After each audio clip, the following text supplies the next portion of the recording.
발표된 아주 흥미로운 연구 결과가 하나 있습니다. 예일대학교의 경영대학원 마이클 크라우스 박사 연구팀이 지난 21일 날 발표한 것인데요. 기업체에서 직원을 채용하는 채용 담당자 274명에게 조사한 결과 나온 결론입니다. 이 담당자들은 인터뷰를 하면서 입사 지원자들이 말을 하기 시작하면 7단어 만에 다 결정해버린대요. 몇 단어만, 몇 초 동안 몇 단어만 듣고 이 사람이 어떤 사회적 계층에 속해 있는지, 그러니까 중산층인지 상류층인지 다 안다는 거예요. 교육 수준도 안다고 하죠. 그리고 가정 환경까지도 다 파악이 된다고 합니다. 그래서 심지어 이 사람을 채용했을 때 초봉을 얼마를 줘야 하는가까지 다 결정해 버린다고 합니다. 단 몇 초 만에 해버리는 거죠. 크라우스 박사는 이렇게 이야기합니다. 우리는 사회 계층에 대해서 대놓고 말하지는 않지만 채용 경험자들이 그렇게 지원자들의 반응을 단 몇 초 만에 다 파악하고 그들의 능력과 적합성 등을 판단한다. 그렇게 이야기합니다. 이렇게 말하는 의도는 그런 경향을 비판하는 것입니다. 첫인상과 발음 등으로 그 사람의 모든 것을 결정해버리면 빈부의 격차나 사회적인 불평등 등을 해소할 길이 없다는 것입니다. 그런 것들은 오히려 고착되어 버린다는 것이죠. 여러분, 사람을 뽑고 사람을 채용하는 것이 그렇게 간단한 일입니까? 그렇게 쉬운 일입니까? 자기들과 함께하는 사람들이라면 그 사람의 인성, 성격, 그리고 능력 아주 세밀하게 판단하고 신중하게 뽑아야 할 것입니다. 세상 일도 그러할진데 하나님의 일을 함께하는 사람들은 어떨까요? 만약에 동력자를 뽑거나 구한다면 아주 깊이 기도하면서 신중하게 그 사람을 들여다보고 그리고 결정해야 할 것입니다. 바울과 바나바가 예루살렘 교회의 공식 선교사로 임명이 되었습니다. 그들이 선교사로 임명될 때를 기록한 15장 25절을 보면 우리 주 예수 그리스도를 위하여 생명을 아끼지 아니하는 사람, 사랑하는 사람, 우리가 사랑하는 사람 바나바와 바울 그렇게 이야기를 합니다. 이렇게 선택된 선교사들입니다. 그래서 이 두 선교사가 처음에는 안디옥 지역을 맡아서 하나님의 말씀으로 잘 가르쳤습니다. 그러다가 사도 바울이 우리가 1차 선교 여행에서 전도했던 지역을 다시 돌아보자. 그래서 2차 선교 여행을 떠나자고 제안을 했습니다. 그런데 이때부터 문제가 생기기 시작했습니다. 선교를 준비하는 과정에서 이 두 선교사가 싸움을 시작한 것입니다. 그것도 심히 다투었다 그랬습니다. 사람 좋기로 소문난 바나바였습니다. 전무후무한, 전에도 그런 사도가 없었고 후에도 그런 사도가 없는 위대한 사도 바울입니다.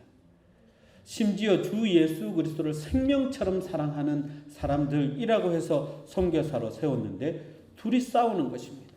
선교사끼리 싸웁니다. 목회자끼리 싸웁니다. 해결하지 못하고 갈라졌습니다. 정말 이게 현실일까요? 근데 이게 현실입니다.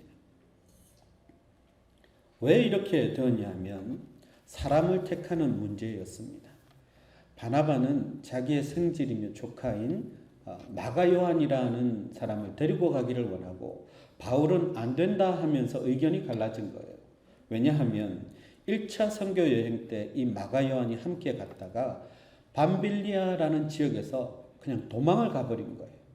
선교 여행에 떠났던 선교사 일행 가운데서 그냥 도망을 가버린 것입니다. 여러 학자들이 추측하기로는 이 밤빌리아에서 비시디아 안디옥까지 가는 길이 한 200km 정도 되는데 굉장히 험한 길이라는 거예요. 그래서 이 부잣집 청년 마가 요한이 생각보다 험한 길에 겁에 질려가지고 고생을 안 해봤으니까 그냥 떠나갔을 것이다. 그렇게도 이야기하고요. 향수에 빠져가지고 고향에 가고 싶어서 갔을 것이다 라고 생각하는 학자들도 있고요. 전도 여행이라는 것이 생각보다 너무너무 험한 거예요. 박해도 받고 환란도 이어지니까 아이고 이건 내가 못할 짓이다 하고 돌아갔을 수도 있다는 것입니다. 어쨌든 마가 요한이 선교 여행 중에 그냥 도망을 가버렸던 것은 사실입니다. 근데 바나바는 우리가 예전에 공부했던 것처럼 굉장히 온유하고 마음이 따뜻한 그런 사람입니다. 그리고 삼촌이기도 하고요. 그래서 마가 요한 젊은 사역자가 실수했으니까 다시 한번 기회를 주자 하고 데리고 가자 하는 입장이었고, 바나바는 일보다는 사람 중심의 사람이라고 할 수 있습니다. 그런데 바울은 다르거든요. 바울은 일 중심의 사람입니다. 효율적인 선교를 위해서는 정말 선교사의 그 태도가 중요한데, 힘들다고 떠나버리는 애를 다시 붙잡아서 데리고 간다는 게 이게 말이 되느냐. 그 애티튜드가 되지 않았다라고 생각하는 것입니다. 바울은 굉장히 현실적이고 냉정한 판단을 했습니다. 어쩌면 정확한 판단일지는 모르지만 사랑은 없는 그런 결정을 한 것이죠. 그런데 여러분, 이 둘 사이에 서로 설득이 되지 않습니다. 왜 그럴까요? 사람은 원래 설득되는 존재가 아닙니다. 정답을 가르쳐 줘도 절대로 설득되지는 않습니다. 그래서 이 둘이 뜻을 굽히지 않고 서로 갈라지게 된 것이지요. 선교를 시작하기도 전에 아주 큰 난관에 부딪히게 된 것입니다. 그러면 하나님의 선교가 중단될 위기입니다. 그리고 교회가 이 둘을 선교사로 세워서 이방을 전도하겠다는 그 놀라운 목표가 이제 위협을 받게 되었습니다. 큰일 났죠. 큰일 아닙니까? 여러분, 우리가 선교를 하든지 교회 일을 하든지 중요하고 필요한 몇 가지가 있습니다. 첫째는 사람을 세우는 것입니다. 동력할 사람들을 모으는 것이고요. 두 번째는 계획을 철저하게 잘 세우는 것입니다. 그리고 세 번째는 그 사람과 그 계획을 밀어줄 후원입니다. 지원입니다. 재정적인 지원, 여러 가지 행정적인 지원이 따라야 합니다. 그래야 선교도 교회 일도 이루어지는 것이지요. 그런데 사실 하나님의 일을 해보면 아무리 사람이 사람을 구하고 그리고 계획을 세우고 지원책을 마련해도 잘 되지가 않습니다. 사람이 계획할지라도 그 걸음을 인도하는 분은 하나님이시기 때문에 그렇습니다. 저도 개척교회를 해본 적이 있는데요. 그때 정말 좋은 사람이 와요. 그러면 저 사람이면 교회가 되겠다. 그런데 제가 사람을 의지하는 순간 하나님은 그 사람을 떠나보내십니다. 물질적인 후원이 좀 될 때가 있어요. 그러면 이제 됐다 하고 그 물질을 의지하기 시작하면 하나님이 그 물질적인 후원을 끊어버리십니다. 그 뜻은 뭘까요? 하나님만 의지하라는 것입니다. 내 계획을 포기하고 하나님의 계획을 받아들이고 하나님이 보내주시는 사람, 하나님의 후원을 가지고 하나님의 일을 하라는 뜻입니다.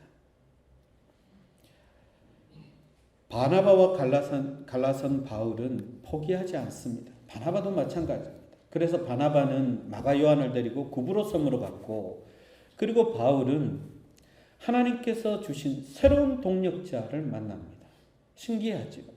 사람이 떠나가면 하나님이 새로운 사람을 붙여주십니다. 그래서 실라와 동행하게 되는데요. 이 실라는 바울과 함께 감옥에 갇히기까지 한 사람이 됩니다. 그리고 루스드라에 갔더니 하나님이 디모데를 만나게 하시는데, 이 디모데는 하나님이 잘 예비해 두신 훈련된 그런 조교처럼 바울과 동행하면서 나중에 바울이 돌이켜서 이야기할 때 내 아들이다, 그렇게 표현할 만큼 좋은 동력자였습니다. 모태신앙으로 잘 자라서 바울의 곁을 지킨 사람이죠. 하나님은 다 하십니다. 우리에게 사람이 필요하면 사람, 계획이 필요하면 새로운 계획, 그리고 재정이 필요하면 하나님이 공급하십니다. 바울이 1차 전도 여행을 갔던 지역으로 다시 가보니까 이미 복음이 잘 뿌려져서 믿는 사람들이 늘어나고 좋은 일들이 생겼어요. 그래서 스스로 계획을 세웁니다. 이제는 아시아의 다른 지역으로 가야 되겠다. 아직 복음을 듣지 못한 많은 지역으로 가야지, 이렇게 계획을 세웠는데 그 계획을 누가 막느냐면 하나님이 막으십니다. 성령이 허락하지 않으시고 예수의 영이 허락하지 않으셨다 그랬습니다. 성령이나 예수의 영이나 하나님이나 다 같은 거예요. 그런데 지금 바울이 하나님의 일을 하겠다고 하는데 왜 하나님이 막으시는 것입니까? 내 일을 하겠다는 게 아니고 하나님의 일을 하겠다고 하는데 하나님이 막으세요. 그런데 하나님이 막으시면 반드시 다른 곳으로 인도하십니다. 바울은 하나님이 막으셨지만 주저하지 않고 계속해서 다른 곳을 찾아서 드로아라는 곳까지 내려갔는데요. 그 드로아에서 성령이 환상을 보여주십니다. 마게도냐 사람 한 사람이 서서 부르는 거예요. 와서 우리를 도우라. 그렇게 바울을 요청하고 있는 환상을 받게 됩니다. 이것도 성령이 주신 거예요. 성령이 다른 길로 인도하셨다라는 분명한 확신 속에서 사도 바울이 이 선교로 방향을 전환하는데 이것이 바로 유럽으로 복음이 전해지는 하나님의 큰 역사를 이루는 길이 되었습니다. 그러니까 사도 바울은 아시아로 가고자 하는 계획을 가지고 있었는데 하나님은 그걸 막으시고 유럽으로 복음이 전파되도록 인도하셨다는 것입니다. 우리들의 계획이 좌절되면 하나님은 하나님의 계획을 우리에게 주십니다. 특히나 선교라는 것은 하나님이 하시는 일입니다. 하나님의 영이 이끌고 인도하고 친히 참여하시는 그것이 바로 선교입니다. 우리 교회가 IT 선교를 준비하고 있었습니다. 그래서 선교사님하고 연락도 하고 이렇게 차츰차츰 준비가 진행되고 있었는데 갑자기 IT에 쿠데타가 발생했어요. 그리고 선교사님들이 다 본국으로 철수를 해버렸습니다. 그래서 이 선교가 막혀버렸는데 그래도 우리가 포기하지 않고 선교하려고 기도하고 있으니까 하나님은 뜻밖에도 니카라과라는 지역에 대해서 열어주셨어요. 하나님이 막으시면 또 못 가는데 하나님의 영이 함께 하셔서 길을 열어주시고 그래서 성도들이 참여해서 니카라과를 우리가 품고 기도하고 그리고 선교하게 되었습니다. 우리의 계획과 하나님의 계획이 다르죠. 우리의 때와 하나님의 때가 다르고 우리의 방법과 하나님의 방법이 다릅니다. 그러나 하나님의 일은 하나님께서 이루십니다. 그래서 우리는 순종하면서 그 계획과 그 뜻을 따라가면 되는 것입니다. 기도도 마찬가지입니다. 여러분 여기서 기도 안 해본 사람 어디 있겠습니까? 그런데 우리가 구하는 것을 항상 하나님이 내가 구한 대로 주신다. 그것은 거짓말입니다. 하나님은 그렇게 하시지 않습니다. 그럼 왜 하나님은 우리가 구한 것을 그대로 주시지 않습니까? 거기에는 세 가지 이유가 있습니다. 첫째는 우리가 우리에게 필요 없는 것을 구할 때 하나님은 주시지 않습니다. 둘째는 아직 때가 되지 않았을 때 하나님은 주시지 않습니다. 그리고 마지막으로 셋째는 우리가 구한 것보다 훨씬 더 좋은 것을 주실 때 하나님은 우리가 구한 대로 주시지 않는 것입니다. 여러분 우리에게 그 믿음이 있어야 합니다. 그 믿음이 있어야 계속해서 응답되지 않아도 기도할 수 있습니다. 고린도후서 12장을 보면 바울은 하나님께 자기의 병을 고쳐달라고 3번이나 기도합니다. 그런데 왠지 하나님이 그 기도를 들어주시지 않습니다. 오히려 바울은 점점 더 약해져 갑니다. 아니 그냥 병 고쳐주시는 게 하나님의 은혜이지 않습니까? 그런데 그렇게 고백하지 않습니다. 사도 바울이 뭐라고 고백하냐면요. 내가 약할 때 하나님의 능력이 나를 통해서 온전해진다 그렇게 이야기합니다. 내가 약할 때마다 하나님이 그 위대한 능력을 힘입어 사역하게 하셨기 때문에 나는 오히려 약한 것을 자랑하고 나는 오히려 약한 것을 기뻐한다. 그렇게 고백하고 있습니다. 여러분 이것은 우리에게도 마찬가지입니다. 하나님이 우리를 통해서 일하시는 방법은 우리가 더 똑똑해지거나 우리가 더 부유해지거나 우리가 더 능력 있는 사람이 되었을 때가 아닙니다. 포기하라. 내려놓으라. 버려라. 우리는 더 약해지지만 하나님의 강함이 우리와 함께 하셔서 하나님은 하나님의 일을 하고 싶어 하십니다. 그래서 우리는 때로는 실패하기도 합니다. 한계를 느끼기도 합니다. 나는 더 이상 못하겠구나 라고 생각하게 하십니다. 그런데 바로 그때 하나님이 내가 하마 내가 할 것이다. 그렇게 말씀하시는 것입니다. 요한복음 11장을 보면 나사로가 병이 들었죠. 그 병을 고쳐주시면 얼마나 좋습니까? 그런데 너희들의 그 간구를, 기도를 예수님이 외면하십니다.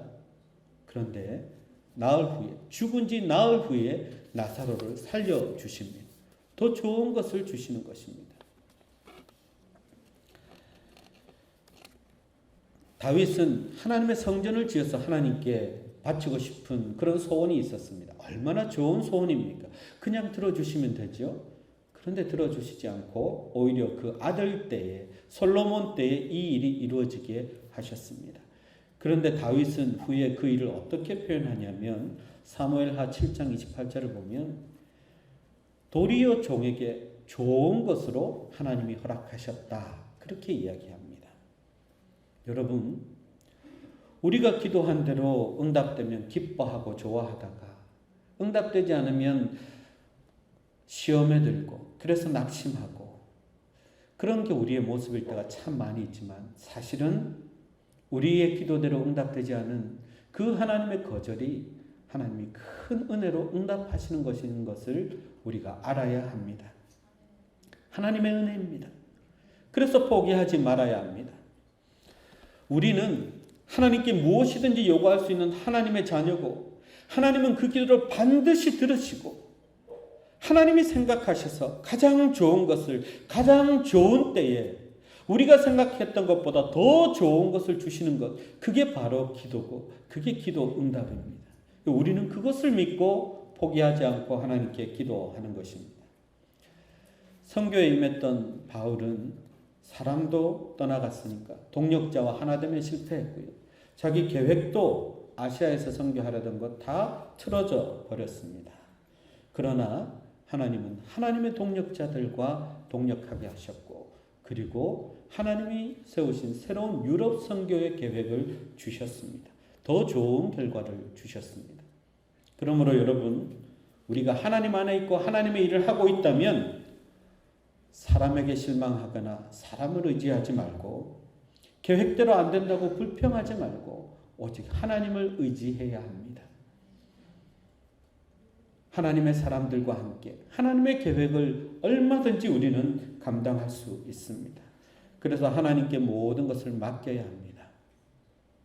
내가 하는 일에 하나님이 도와주시는 것이 아니라 하나님의 일에 우리가 동참해야 합니다. 참여해야 합니다. 그것이 바로 기도입니다. 그것을 가능하게 해주는 것이 바로 기도입니다. 그래서 대부분의 기도는, 믿음의 사람들의 기도는 항복입니다. 하나님 앞에 두 손 드는 것입니다. 사람도 계획도 재정도 하나님께 맡기는 것입니다. 그러나 한 가지 마음에 걸리는 점이 있습니다. 사도 바울의 선교는 아시아에서 유럽으로 확장되었다고 하더라도 외형적으로는 더 큰 일을 했는지 모르겠지만 함께 하던 동력자와 깨어진 아픔이 있습니다. 그 아픔과 상처는 어떻게 해야 합니까? 아무리 마가 요한이 문제아였다 할지라도 사도 바울 정도 되면 품었어야 하는데 그 일로 인해서 스스로 자책감이 들기도 했고 또 바나바에 대한 서운함과 섭섭함도 아직 해결되지 않았습니다. 이 일을 어떻게 해야 할까요? 그런데 하나님은 이 일까지도 책임지셨습니다. 하나님께서 다 하십니다. 바울의 말년을 기록한 디모데후서 4장 11절을 보면 바울이 디모데에게 그렇게 부탁합니다. 옥에 갇힌 채로 네가 올 때 마가 요한을 데리고 오라. 그가 나에게 큰 도움이 될 것이다. 그렇게 이야기합니다. 사도 바울은 마가 요한을 버린 게 아니에요. 하나님이 그동안 마가 요한을 더 성장시키시고 성숙시키셔서 사도 바울에게 보내줍니다. 그래서 이 마가 요한은 옥살이하는 사도 바울 곁에서 그를 시중들고 함께하면서 바울의 말년이 외롭지 않도록 동반자가 되어 주었습니다.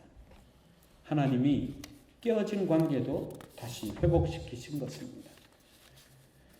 그러면 바울과 바나바의 이후 관계는 어떻게 되었을까요? 성경은 바울과 바나바 이후의 만남에 대해서 전혀 기록하고 있지 않습니다. 제가 좀 추측을 해봤어요. 언제 만났을까? 성경에 없으니까 만났다고 할 수는 없고요.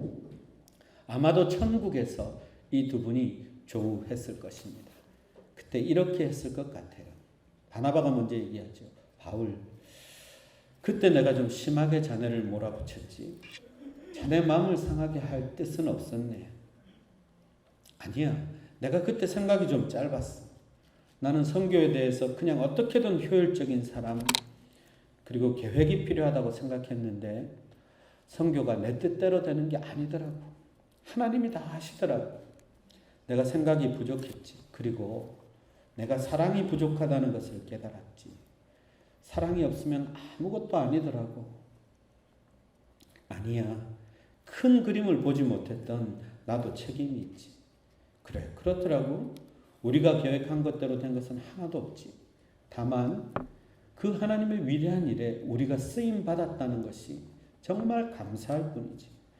그리고 마가를 마지막에라도 받아줘서 정말 고맙네. 아마도 두 분이 이렇게 풀지 않았을까요? 화해하지 않았을까요? 시간이 지나고 조금 다른 시각으로 보면 그때 다투었던 문제들 아무것도 아니구나 하는 생각을 하게 되지요. 하나님이 하시면 뒤틀린 동력도, 깨어진 관계도, 변경된 계획도, 부족한 재정도 아무 문제가 되지 않습니다. 하나님이 하시면 됩니다. 그래서 우리는 어느 순간에나 하나님만 바라보고 아까 우리가 찬양한 것처럼 모든 시선을 하나님께 맞추고 하나님이 하시는 일에 기쁨으로 동력하면 되는 것입니다. 한 소년이 있었습니다. 성격이 좀 괴팍해서 11살에 벌써 문제아로 찍혀버렸죠. 방청소도 안 하고 온 가족이 함께 저녁 식사하기로 한 저녁 식사 약속 시간도 잘 지키지 않습니다. 그의 누이는 참 성질 더러운 반항아였다고 그를 기억하고 나중에 이야기를 했는데요. 12살 때 식탁에서 어머니하고 심하게 다투는 것을 보고 아버지가 화가 나서 그냥 물잔에 있는 찬물을 그 얼굴에 확 끼얹어 버리고 말았습니다. 이 아들은 샤워시켜줘서 고맙네요. 그러면서 자기 방으로 들어가 버렸습니다. 전문가의 상담이 필요할 정도로 마음이 다쳐버린 아이. 그래서 가정에서도 학교에서도 문제아처럼 여겨졌습니다. 사립학교에 진학을 시켜서 보냈더니 그곳에서 공부는 하는 것 같은데 학교 공부보다는 백과사전만 감독하고 그리고 컴퓨터에만 매달려 있는 거예요. 근데 여러분, 이 아이가 누구냐면 바로 빌 게이츠입니다. 이 빌 게이츠가 그렇게 뛰어난 능력 때문에 하버드에 진학을 하게 되었죠. 그런데 하버드도 중간에 때려치고 자기는 사업하겠다고 뉴멕시코로 떠나버렸습니다. 어떻게 보면 문제아 중에 문제아일 수 있습니다. 우리가 알다시피 그는 현존하는 최고 부자 중에 한 사람이지 않습니까? 이 이야기는 문제아도 성공할 수 있다, 그런 이야기를 하는 것이 아닙니다. 빌 게이츠는 하버드 대학을 중퇴한 지 32년 만에 하버드 대학으로부터 명예 졸업장을 받게 되었는데요. 그 졸업식에서 그는 연설을 하면서 이렇게 이야기합니다. 저는 저의 아빠에게 난 언젠가 학교에 돌아갈 것이라고, 그리고 졸업장을 받을 것이라고 항상 말해왔는데 이제 그 약속을 지키게 되었습니다. 그리고 저는 이 대학을 졸업하는 즉시 제 직업을 바꾸게 될 것입니다. 그렇게 선포하고는 그는 그동안 사업가였는데 이제는 자선 사업가로 바뀌어버렸습니다. 그동안 번 돈을 가지고 도네이션하고 어려운 기관, 사람들을 돕는 일에 전적으로 매진하게 된 것입니다. 그 뒤에는 끊임없이 이 아들을 위해서 조언하던 어머니가 있었습니다. 하버드 대학을 갈 때도 단순히 성공하는 사람이 아니라 많이 베풀고 섬기는 사람이 되어야 한다. 이 어머니가 나중에 암에 걸려서 중병을 앓으면서 결혼식을 앞둔 빌 게이츠와 그 신부되는 사람에게 비슷한 이야기를 합니다. 많이 받은 사람에게는 많이 섬길 의무가 있단다. 이런 교육 덕택에 빌 게이츠는 자선사업가로 변신했는데 이 자선사업을 누가 하냐면 자기 아버지가 대표로 하고 있습니다. 변호사인 아버지는 아들에게 찬물을 끼얹은 후에 크게 뉘우쳤습니다. 그리고 이 아들에게 미안하다고 말한 후에 그 다음부터는 아들에게 더 없는 후원자가 되었어요. 말 없이 아들을 응원해주고 무슨 결정을 해도 나는 너를 믿는단다. 그렇게 이야기를 해줘서 이 아들이 대학을 떠날 때도 나는 너를 믿는다. 이렇게 이야기를 해줬던 거죠. 월스트리트 저널은 빌 게이츠가 자선재단을 출범한 것은 바로 그의 어머니와 아버지의 영향력 때문이다. 그렇게 이야기를 했습니다. 여러분, 선교도 중요하고 하나님의 일을 하는 것도 중요하지만 우리가 잊지 말아야 할 것이 있습니다. 함께하는 사람들끼리 서로 사랑하고 서로 믿어주는 일입니다. 누가 하면 어떻고 어디를 가면 어떻습니까? 사랑을 주면 사람이 바뀌고 믿어주면 능력이 배가 되는 것입니다. 옳고 그름을 따지는 것으로는 절대로 변화가 일어나지 않습니다. 단절만 깊어질 뿐입니다. 그리고 혹시 사람과의 관계가 힘들고 생각했던 대로 계획이 되지 않고 기도 응답이 없다고 실망하지 마십시오. 하나님이 더 좋은 것을 주실 것입니다. 하나님은 우리의 기도를 들으시고 항상 응답하시는 분입니다. 깊이 생각하셔서 가장 좋은 때, 가장 좋은 것을 우리가 생각했던 것보다 더 좋은 것으로 주시는 분이 우리 하나님이십니다. 하나님이 하십니다. 우리 같이 한번 따라할까요? 하나님이 하십니다. 하나님이 하십니다. 기도하겠습니다. 우리가 연약할 때 강함이 되시는 하나님 아버지, 우리의 사람, 우리의 계획, 우리의 재정을 하나님께 맡깁니다. 하나님의 일에 기쁨으로 동참하는 우리 성도들 되게 하시고 서로 사랑하고 서로 믿음을 주는 성도들이 되게 하여 주옵소서. 하나님이 다 하실 줄 믿습니다. 예수 그리스도의 이름으로 기도하옵나이다. 아멘.